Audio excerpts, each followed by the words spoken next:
Hey, it's your friend Choice CJ here, and I'm coming to you guys with my Week 2 battle for the MPL Major Pokemon League, Season number 6. And as we discussed in my team building video yesterday, we are going up against MysticUmbreon and his Anistar Umbreons. If you missed that video, definitely go check it out, but I'll do a quick rundown of my team in case you did miss it. We have a Titanium Z Braviary, which is meant to lure in Rotom and also do tremendous damage to Chansey and Tyranitar, should he choose to bring them. We have a Mean Look Taunt Leech Seed Leaf Storm Superior meant for trapping Chansey. We have a Choice Specs Modest Nature Xurkitree. We have a Choice Scarf Adamant Greninja. We have a Dragon Dance Roost Flare Blitz Dragonclaw Charizard, and we have a Rock Polish Metagross with a lot of Spadef investment and a weakness policy. So, MysticUmbreon has brought Rotom, Alakazam, Chansey, Garbodor, Tapu Lele, and Haxorus. So this is pretty similar to the team that he brought in his Week 1 matchup versus Aaron, aka Uzi. It's kind of a complicated situation. Uzi is the coach of the team, but he had needed a sub for a week. And Aaron is that sub, and I think there's been some announcements that Aaron's going to be taking over for a different team in the near future in the MPL. But I digress. It is similar to that team. I'm pretty relieved not to see some annoying mons like Murkrow. Murkrow would have been potentially pretty tough for my team to deal with, just because it gets priority roost and stall out turns, and in combination with toxic spikes, that could have been extremely annoying. So relieved not to see that. Tyranitar is not here, not very surprised about that. Entei's not here, not too surprised about that. Venusaur is a mon that has also not come, which makes sense given that he's brought the Chansey. Chansey will be, I'm sure, his dedicated switch into Superior and also my Xurkitree. So my game plan is to get Rotom to about 50% and also the Chansey to about 50%, and that's going to pave the way for either my +1 Charizard or my +2 Metagross to sweep the game. So all I need to do is make sure I get those conditions set up properly, and then find a turn to set up, and I'm going to be looking really good. Going into this matchup, I was pretty sure I wanted to lead Braviary, because if he does lead Rotom, I have an opportunity to hit that thing up with a Z move as soon as possible and get the necessary chip damage that I want. And otherwise, I can U-turn out on almost anything else on his team. And with that, we are going to start this battle, and we are going to wish good luck, have fun to MysticUmbreon, and we'll see how this match plays out.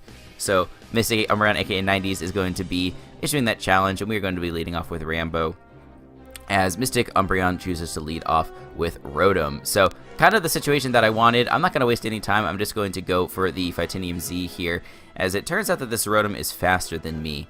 So, it is true that a timid Rotom would outspeed the Braviary spread that I brought, but I really wasn't expecting a max speed variant. Maybe a defensive variant would have made more sense. I am going to launch this all-out pummeling as he goes into Garbodor. This is kind of a bummer because obviously it resists my Titanium Z. If I had been Normalium, then I could have gotten a tremendous amount of damage off here, and it would have been really great. But I elected to go with the Titanium because I thought it would be better for dealing with the Tyranitar and the Chansey, which are also both very annoying for my team, especially because those are his two rockers. So Braviary being my defogger, I would want them to. I want my Braviary to be able to eliminate his rockers and then defog afterwards if possible. So anyway, this Garbodor is going to come in here. It's going to deal Rocky Helmet recoil to me as I go for Brave Bird, and then I die to the Brave Bird recoil. And that Garbodor can go for a layer of spikes. So these spikes are kind of annoying, but I do prefer spikes to toxic spikes in this situation. So I will take that.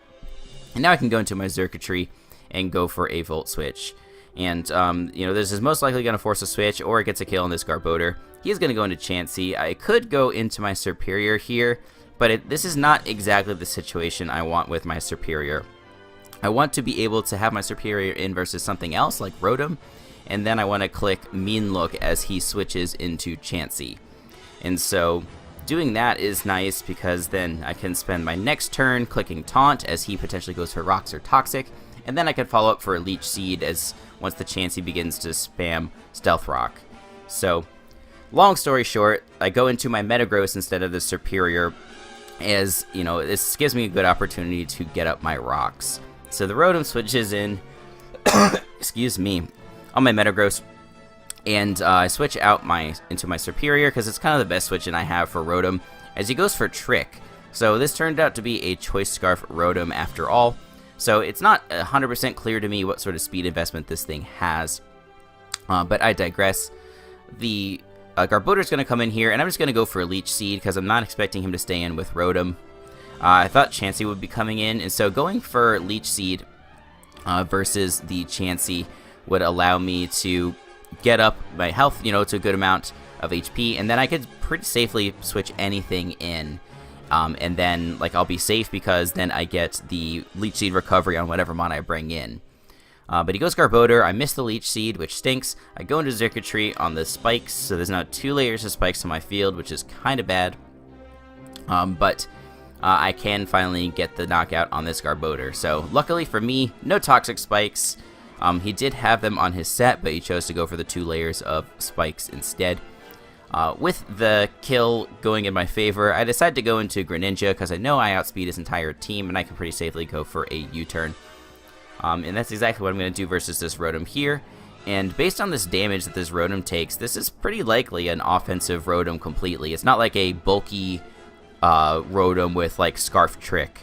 It was a offensive Rotom. And that's further confirmed by the fact that this Rotom is packing Signal Beam and does this amount of damage to my Superior. So, very nice prediction on his part to get a lot of critical damage onto my Superior. Now he is going to go into the Chansey, and I make the same play I did before when I was expecting the Chansey. I go for the Leech Seed, and luckily this time I do connect. And so this is going to allow my Superior to get up to a really nice amount of HP, actually. As you can see, we're starting with 48, and then this Leech Seed plus my leftovers is going to get me up to 92, so that's extremely good. I guess I no longer have leftovers, I got it tricked.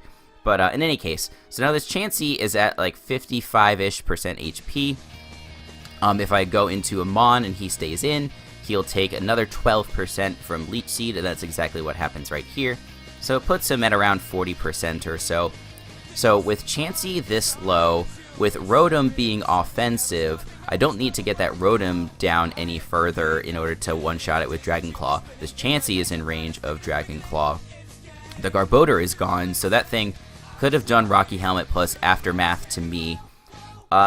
There's nothing that's stopping a +1 Zard. So I bring it in. I do go for that Dragon Dance as he goes for Toxic. But I don't need that many turns here to do damage. All I need, there's 4 Mons left. I've now taken 6% from Toxic. I'll take 12% this turn, 18% next turn, 24% the turn after that, and then only on the 4th turn am I actually going to go down to this Toxic. So at the very minimum, I should be getting 4 kills here. So Chansey is kill number 1. Kill number 2 is going to end up being this Tapu Lele. Even if this is a Scarf Lele, Flare Blitz will easily knock it out, which is really nice. Tapu Lele, obviously a huge threat. And, that's why I tried to build kind of more offensively this week. There was no way I was going to be able to defensively check both Lele and Alakazam. It just was not going to work. My only real Psychic resist on my team is Metagross, and so it just would have been overwhelmed by the Psychic offense. The second Mon that's being, the third third Mon that's being sacked here is the Rotom. Rotom's going to come in, and as I mentioned, it is going to go down to this Dragon Claw because it has so much offensive investment. So 3 Mons down, there's 2 Mons left on his team, one of which is Alakazam, and the second of which is this Haxorus that's coming out right now. And so Dragon Claw is obviously the move to go for here. And we're actually going to find out that this Haxorus is a Habanberry Haxorus.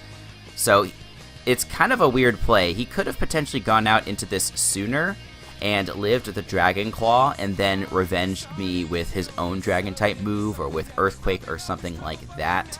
And that would have prevented so many Mons from going down.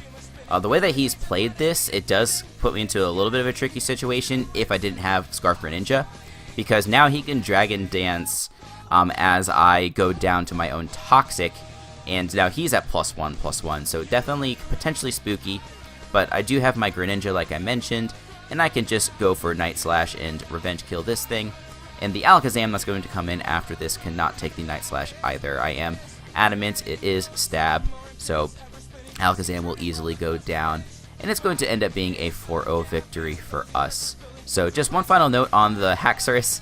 I'll also, give a shout out to MysticUmbreon. He told me that, part of the reason he didn't go into Haxorus earlier was because he didn't realize it was Habanberry, because he got some T-building help this week.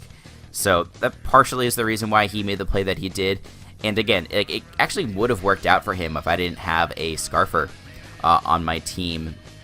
But there was no way I wasn't going to be packing a Scarfer when there's threats like Zam, potentially Scarflele, and +1 Haxorus on the team. I like to have those sort of safety nets typically when I build. So like I said, 4-0 victory for us. Pretty exciting match. We got 3 kills with Charizard, which is pretty nice. And then an extra 2 kills with Greninja. Greninja's like number 4 on the kill leaderboard, which is really cool. Greninja's one of my favorite mons. It just does so well on in every team that I bring it on. I've drafted it several times, and it always serves me well. So big shout out to MysticUmbreon. He did also stream this match and gave me a nice plug while he was streaming. So thank you very much, man. I really appreciate it. It was a ton of fun battling you. Looking forward to catching it on YouTube as well. I'm sure you guys are familiar with him, but in case you're not, he is going to be, his link will be located down in the description below, so please check that out. And we now jump to a 2-0 record with a +5 differential. That actually puts us in the top of our conference for now, which is pretty great. I don't expect to stay there, but as long as I can stay in that top half, which is what's required to make playoffs, I'll be a happy camper. So we'll see if we can keep up the momentum next week, and our opponent will be Tone of the Maine Red Clawitzers. So he's got a scary team with Celesteela that we're going to have to figure out how to beat.